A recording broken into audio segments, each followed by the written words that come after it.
Welcome to another installment of Donning the Armor. This morning we'll begin in Genesis chapter 37, verse 1. Now Jacob dwelt in the land where his father was a stranger, in the land of Canaan. This is the history of Jacob. Joseph, being 17 years old, was feeding the flock with his brothers, and the lad was with the sons of Bilhah and the sons of Zilpah, his father's wives, and Joseph brought a bad report of them to his father. Now, it's interesting that this says this is the history of Jacob when this continues to be mostly the story of Joseph. But it's the story of Jacob in that this is the creation of the nation of Israel, the nation that Jacob would be in Israel. And this is the start of it. Now, Joseph, now he's 17 years old. He's feeding the flock with his brothers, and he gives a bad report. They are not doing as they are supposed to, and he tells his father that. Joseph, no one has the ability to be sinless, and the reason that is because we are made up of three parts. I know I've repeated this several times over these last, I think we're on episode 17 now, but 17 or 18, but I've mentioned this a few times, but in creation as humans, we're created to have three parts: body, soul, and spirit. Now, when Adam sinned, the original sin killed the spirit. Now we have a dead spirit, and we are body and soul. So therefore, because of that original sin, we cannot keep from sinning. And you break any portion of the law, you have broken the whole of the law. You have broken the whole of the law. That is what we are told. So, but I have heard it said many times that if there is a person who is close to it being sinless, it would have probably been Joseph. Joseph is almost a type of Jesus. He is so reliant on God and so righteous in his fervor and his reliance and his desire to be one with God. And everything he does, he wishes to do it for the honor of God. Now, obviously, not sinless, but in this, he is being honest. He is telling his father what his brothers are up to.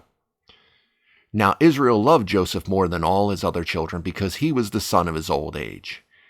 Also, he made him a tunic of many colors. So it's not just these of his old age, because Benjamin's born after him, but he was the firstborn of Rachel. That is the reason he loved him more than all. And we will see, as we've seen throughout Genesis, fathers of the faith oftentimes are not the greatest example setters. They are flawed. See, so often when false religions create their deities, when they create their heroes, when they create their mythology, they make the people perfect and the gods flawed. The gods are wicked, the gods are fickle, the gods are this. But the man, the person who stands up to him, he's perfection. When in reality, that's a perversion of God. That is a perversion of the actual creator of the universe, who is perfect. He is perfectly sovereign. He is perfectly just. He is perfectly loving. He is perfection in all ways. Man is the one who is fickle and flawed. And this is showing the fickleness of man. Israel loved Joseph more than all his children, but he renamed Benjamin to be of his right hand, of his most trusted. But Joseph is the one he loves the most. Reuben is the one who is his firstborn. He's got 12 sons, but he treats one better than the rest. And that's never good as a parent, to treat one child better than the rest, because it creates conflict among your own children. But when his brothers saw that their father loved him more than all his brothers, they hated him and could not speak peaceably to him. He caused this resentment. Did Jacob. Jacob caused this resentment between his sons. Now Joseph, being so righteous, probably made them look worse in their own eyes, so they hated him even more for that. But it was resentment that was already fostered inside of them by their father. 10 Commandments, honor thy father and mother, which is not actually obey and do all that your mother and father has commanded you. That, in lots of ways, is speaking of honoring what your mother and father have sacrificed for you by you doing the same in old age. Because what would happen often is that when people would get older, they'd basically toss their parents to the side. I mean, we see that all the time now when people toss their parents in nursing homes, not because they need it, and they visit them all the time, and sometimes you need more care. That's just reality of life. But when they throw them in there, and then they will never ever visit. And now, of course, you have lots of people nowadays who are like, well, there's a reason for that. It's because they were bad parents. It doesn't matter. You're to be bigger than that. You're to be bigger than that. You're 40, 50 years old, and you're going, I'm not going to visit them because they were mean to me. What are you, a child? You're bigger than that. You're older. You know right from wrong. It's one of the greatest things my mom ever taught me. And I was only like 14, 15. And I once said that, you're the one that raised me, so this is why I am. She just turned around and said to me, you are 15 years old. You know right from wrong. It doesn't matter how I raised you anymore. She was a great mother, by the way. Well, not was. She's still alive. I shouldn't say it that way. She's a great mother. But in that, she was completely true. My childhood didn't matter. I'm responsible for my future. But it also says not just to honor thy mother and father. It also says not to provoke your children. To be careful not to provoke your children to anger. And that's what Jacob did. He provoked his children to anger by raising one above the rest. Now Joseph had a dream, and he told it to his brothers, and they hated him even more. So he said to them, please hear this dream which I have dreamed. There we were, binding sheaves in the field. Then behold, my sheaf arose and also stood upright. And indeed, your sheaves stood all around and bowed down to my sheaf. So now he's getting dreams and premonitions. And now his brothers aren't. And now they're jealous. They're envious. And that causes them to hate him even more than they did before. And then, of course, he tells them the dream. And his brother said to him, you shall indeed reign over us? Or shall you indeed have dominion over us? So they hated him even more for his dreams and for his words. So now they hate him because of the content of his dreams, which he's not in control of. And he is innocently just trying to tell his brother something awesome he dreamed about. But because the hatred that's been fostered inside of them, they don't see the innocence of that. They see it as an even further slight of them. Then he dreamed still another dream and told it to his brothers and said, look, I have dreamed another dream. And this time, the sun, the moon, and the 11 stars bowed down to me. And he told it to his fathers and his brothers, and his father rebuked him and said to him, what is this dream that you have dreamed? Shall your mother and I and your brothers indeed come to bow down to earth before you? And his brothers envied him, but his father kept the matter in mind.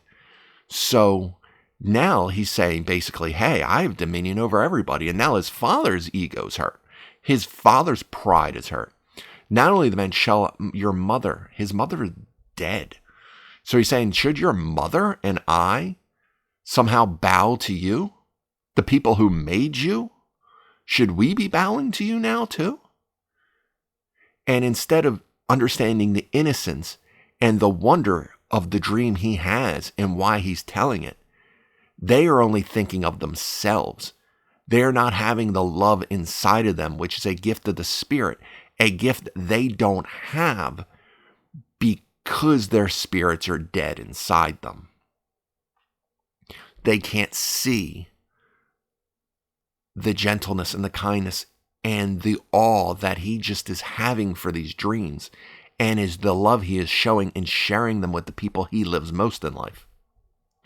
They're only seeing it from their perspective, and they're angry over it.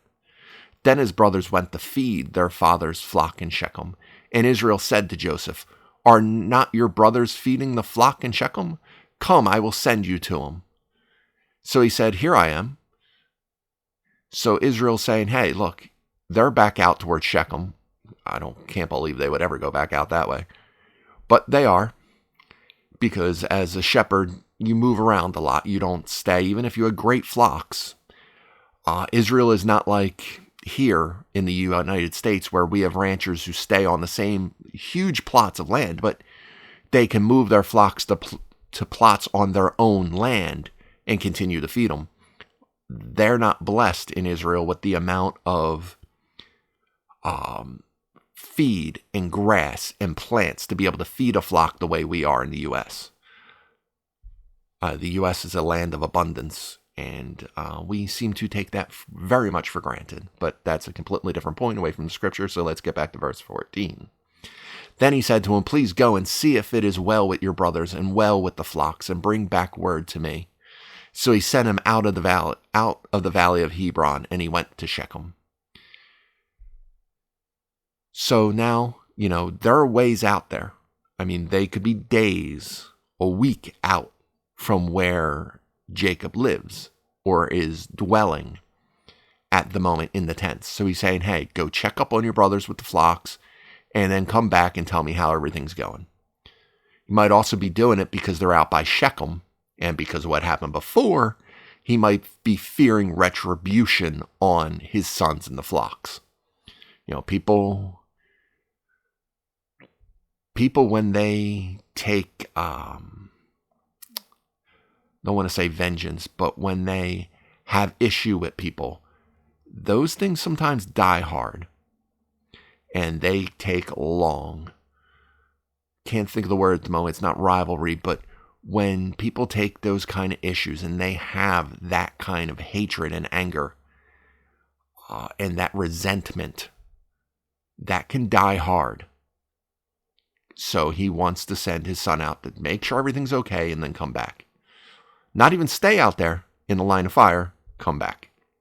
Now a certain man found him, and there he was wandering in the field, and the man asked him, saying, "What are you seeking?" So somebody's coming by, and he's asking Joseph, who's wandering around towards Shechem looking for his brothers.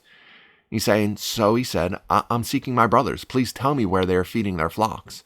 And the man said, "They have departed from here, for I heard them say, 'Let's go down to Dothan.'" So Joseph went after his brothers and found them in Dothan.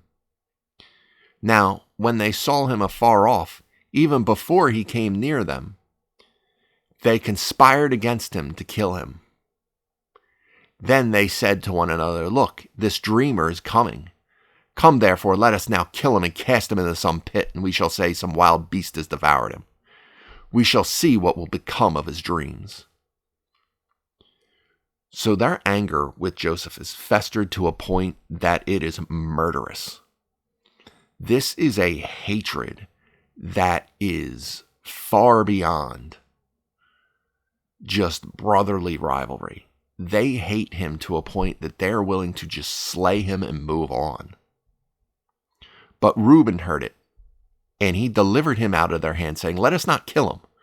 Reuben said to them, "Shed no blood, but cast him into this pit which is in the wilderness, and do not lay a hand on him, that he might deliver him out of their hands and bring him back to his father."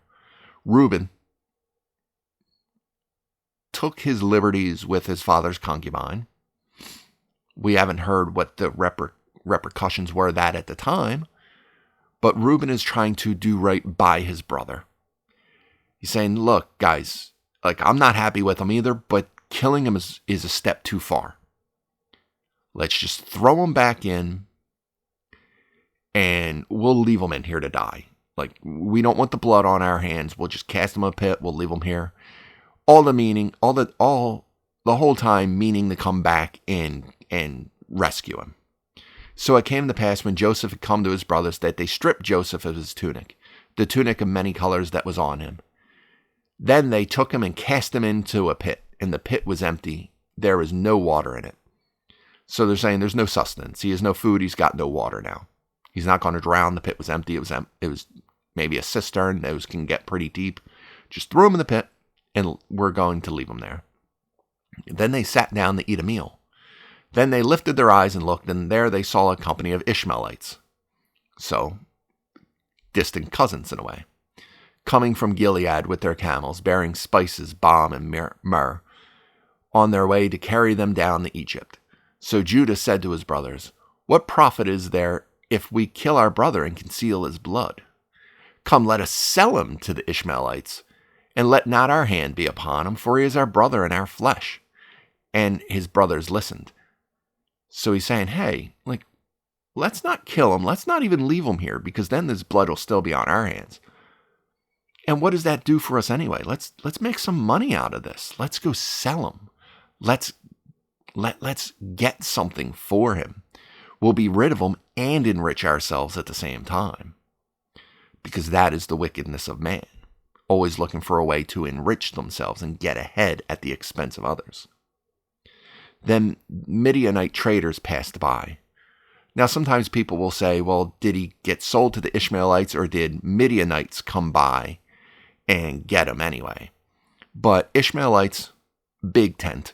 Midianite, smaller tent. So it could very well be that these Midianites are Ishmaelites. Like, I am an American from the United States of America. I am also a Pennsylvanian, smaller tent, because I live in Pennsylvania. Even smaller tent, I live in Philadelphia, so I'm a Philadelphian. So, Ishmaelite, Midianite. Big tent, small tent. Just like everybody was from Israel, but some people were from the tribe of Judah, kind of thing. Then the Midianite traders passed by, so the brothers pulled Joseph up and lifted him out of the pit and sold him to the Ishmaelites. Once again, Ishmaelites. Sometimes people see two different words. They get confused by them, but the point is the people that this document was written for in the time understood all this perfectly. For 20 shekels of silver, and they took Joseph to Egypt. Then Reuben returned to the pit, and indeed Joseph was not in the pit, and he tore his clothes, and he returned to his brothers and said, "The lad is no more, and I, where shall I go?" So he's saying, look, what happened? He's not there. He's gone. Something happened to him. So they took Joseph's tunic, killed a kid of the goats, and dipped the tunic in the blood. Then they sent the tunic of many colors, and they brought it to their father and said, "We have found this. Do you know whether it is your son's tunic or not?" They know what it is. They know it's Joseph's tunic, and they know their father would know. I mean, they know it's Joseph's tunic because they took it from him. But even if they had not, dyes were expensive. So if this had many colors on it, it used many dyes, which meant a lot of wealth was put into that tunic, which is why they were so jealous of it, because they thought of money first. They also killed one of their own flock. They killed one of their baby goats, so that way they'd have the blood to put on Joseph's tunic. So they sold their brother, they sacrificed an animal, not to atone for sin, but to commit sin. And there's a special kind of wickedness in that when you stop and think about it. That they are willing to sacrifice a living thing to cover up their deed and almost double their sin. Because we are to have dominion over the earth, over the animals of the earth. That means we are to care for them, not wantonly slaughter them. But then you sold your brother, you butchered an animal needlessly.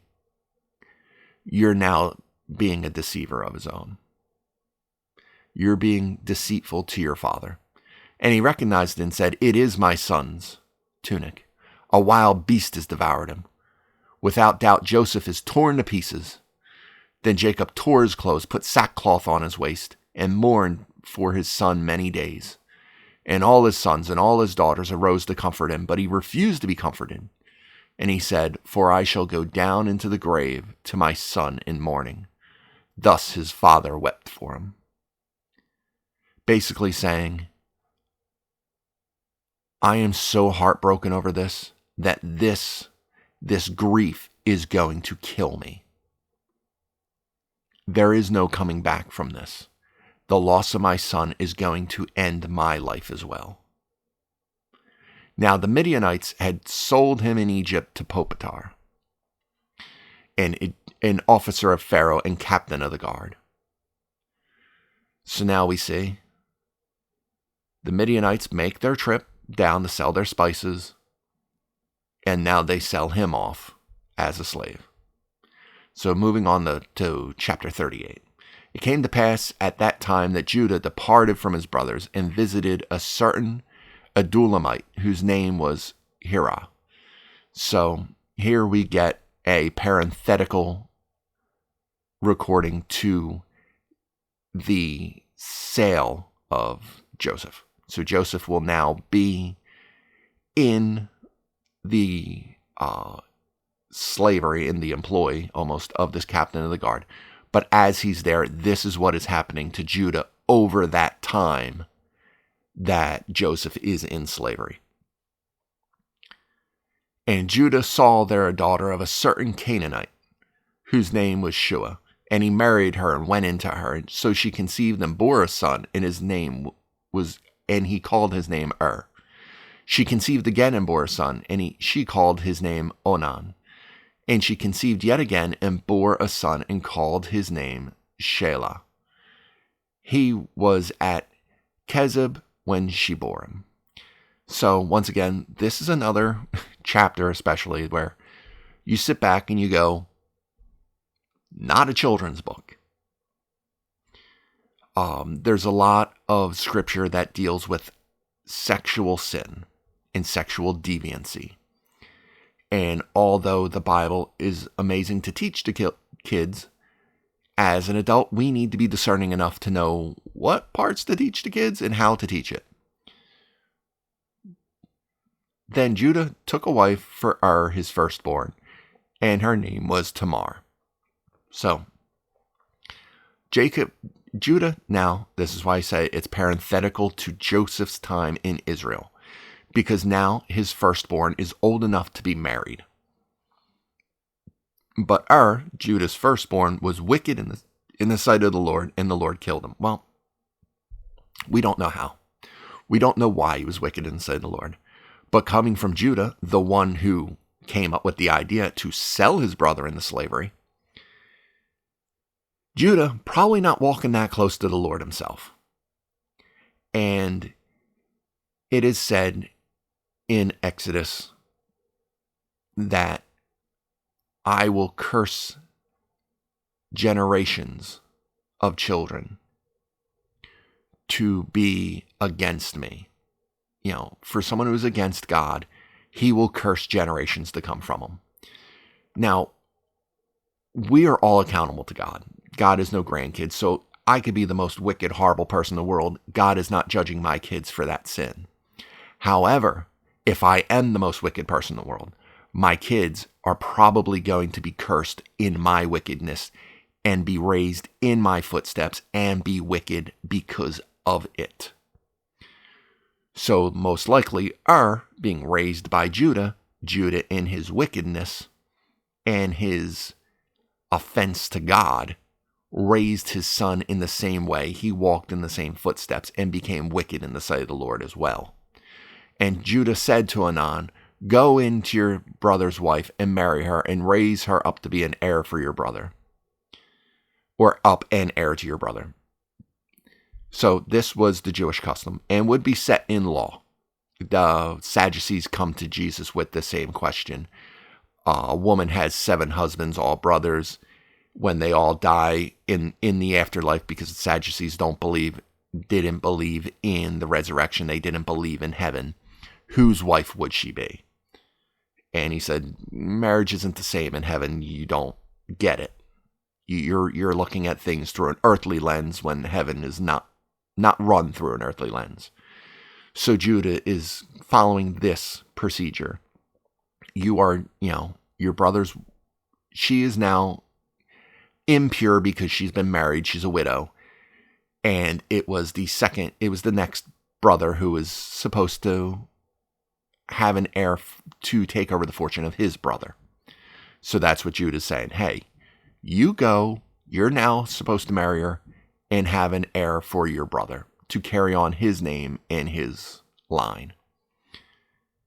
But Onan, knowing that the heir would not be his own, would not be his, and it came to pass when he went into his brother's wife that he emitted on the ground.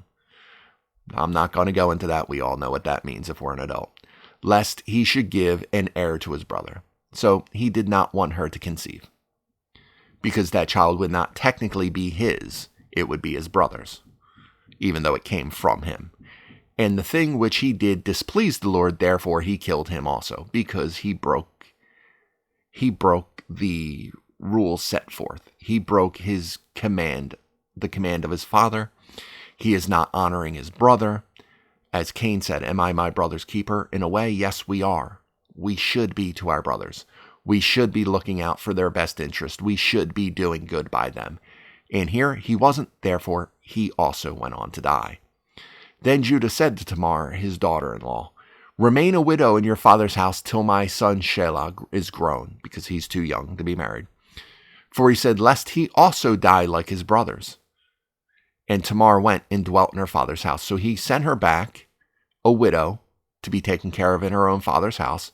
And when his third son comes up, he'll continue the custom. Now, in the process of time, the daughter of Shua, Judah's wife, died. So Judah now loses his own wife. Now he's also a widow. And Judah was comforted and went up to his sheep shearers at Timnah, he and his friend Hirah the Adullamite. And it was told Tamar, saying, look, your father-in-law is going up to Timnah to shear his sheep. So she took off her widow's garments, covered herself in a veil, and wrapped herself, and sat in an open place which was on the way to Timnah, for she saw that Shelah was grown, and she was not given to him as a wife. So Judah went back on what he said. He said, I will marry you to my third son, but he doesn't trust that his third son is going to survive when his first two didn't. He doesn't know why they died. He might be assuming that Tamar is the one that killed her, or it has something to do with her. Maybe she's cursed, because they were very superstitious people. So he didn't give up his third son. Now she gets the wheels turning in her own head. When Judah saw her, he thought she was a harlot, because she had covered her face. Then he turned to her by the way and said, please let me come in to you, for he did not know that she was his daughter-in-law. So he thinks he's hiring a prostitute, hiring a harlot. In a way, committing sin with a harlot, but yet not committing adultery because he is widowed himself. So she said, what will you give me that you may come into me? And he said, I will send a young goat from the flock. So she said, will you give me a pledge till you send it? Because he doesn't have the young goat at the time. Then he said, what pledge shall I give you? So she said, your signet and cord and your staff that is in your hand. Then he gave them to her and went in to her, and she conceived by him. So she arose and went away, and laid aside her veil and put on her garments of widowhood. So she tricked him. She took his signet, which is his sign, his seal, so people would know messages were from him. She took his staff, his cord, so everyone would know that they were his. And Judah sent the young goat by the hand of his friend the Adullamite to receive his pledge from the woman's hand. But he did not find her, because she was not where she was. She went back home to return to being a widow. Then he asked the men of that place, saying, where is the harlot who is openly by the roadside? And they said, there is no harlot in this place. So now he knows something's up. So he returned to Judah and said, I cannot find her. Also the men of the place said there was no harlot in this place. Then Judah said, let her take them for herself, lest we be ashamed. For I sent this young goat, and you have not found her. And it came to pass about 3 months after, that Judah was told, saying, Tamar, your daughter-in-law, has played the harlot. Furthermore, she is with child by harlotry. So now 3 months goes past. He's basically saying, like, whatever, just forget it. Let her take the signet, the cord, the staff. Let him take her for himself, lest we be shamed, because you know what? Forget it. I don't care. We brought what we were supposed to, and we haven't found her. It's not that we didn't hold up our end of the bargain. We tried. You couldn't find her. But now he's being told, hey, your daughter-in-law, she's pregnant. So what's up with that? So Judah said, bring her out and let her be burned. Echoing the very words almost of David, his descendant, when Nathan comes out and says, there's this rich man who stole from this poor farmer and killed his little lamb who is seen as a family member. And he said, well, he must be put to death then. Hey, let her be burned. Then she was brought out, and she sent to her father-in-law, saying, by the man to whom these belong, I am with child. And she said, please determine whose these are, the signet, the cord, and the staff. She's saying, oh yeah, I was a harlot, sure. And I was a harlot to the man to whom these belong. So Judah acknowledged them and said, she has been more righteous than I, because I did not give her to Shelah, my son. And he never knew her again. So he's saying, she doesn't deserve the punishment, I said, because she stood by to do the right thing, and I did wrong by her twice, by not giving her my son, and then by having her play the harlot with me. Now it came to pass at the time for giving birth that, behold, twins were in her womb. And so it was, when she was giving birth, that the one put out his hand, and the midwife put a scarlet thread and bound it on his hand, saying, this one came out first. Then it happened, as he drew back his hand, that his brother came out unexpectedly. And she said, how did you break through? This breach be upon you. Therefore his name was called Perez. Afterward his brother came out, who had the scarlet thread on his hand, and his name was called Zerah. So we look at these instances. David, Judah. Judah is a great story of redemption. When you look at his fall, and you will go through Genesis, you will see the redemption of Judah in a way that is amazing. He, out of anger and bitterness and hatred, sold his brother into slavery. Wanted to kill him, but sold him into slavery. Goes, has a family of his own, raises wicked children. Wicked children. 2 of them are killed for their wickedness directly, we are told. Then when his wife dies, he doesn't honor his vows. Doesn't let his yes be yes and his no be no. Makes a vow and then breaks it. Then has his daughter-in-law play the harlot, unbeknown to him, but still does it. Still does it. And through all this wickedness, all this, that man is the one from whom Jesus Christ is born. That man. Our past does not have to define our present, and it certainly doesn't have to define our future. We will see towards the end of Genesis the path that Judah takes and his redemption through his life. How the hard times turned him from wickedness to the righteousness of God. You can see the change in him. Many of us that are adults have done wicked things ourselves, have transgressed God in a way that we are ashamed by, the way Judah was ashamed here.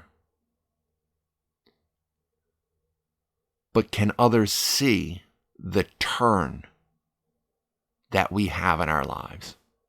The turn to righteousness. Can they see it in our walk, in the way that we walk in life, in the way that we go through all of our days? Because they should be able to see it.